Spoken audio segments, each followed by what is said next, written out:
La stampa calabrese rivela nuovi possibili clamorosi sviluppi dell'antimafia veneziana sui cantieri della Vicenza Rovigo. Le rilevazioni, comparse il 6 novembre su Omicron, la piattaforma elettronica milanese dedicata allo studio del fenomeno mafioso, sostengono che la fase preliminare dell'inchiesta dell'antimafia veneziana sulla Val d'Astico Sud sarebbe addirittura d'arrivo.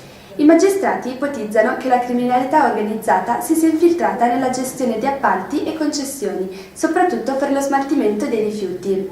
Il tutto collegato alle realizzazioni di grandi opere in Veneto e Lombardia.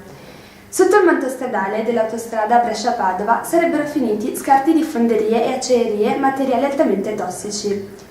Gli approfondimenti della magistratura toccano anche i cantieri della nuova arteria autostradale che collegherà Brescia e Milano.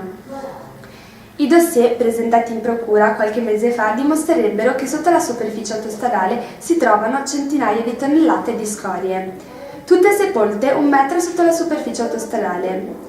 A testimoniare il tutto ci sarebbero anche video e foto notturni che mostrano automezzi intenti a riversare materiale tossico alla base del fondo stradale.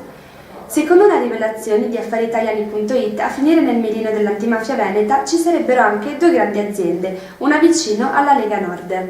L'inchiesta, partita poco meno di un anno fa, avrebbe avuto risvolti inaspettati. Il quotidiano calabrese del 5 novembre 2012 sostiene infatti che gli inquirenti stiano valutando anche il possibile coinvolgimento di soggetti vicini all''ndrangheta.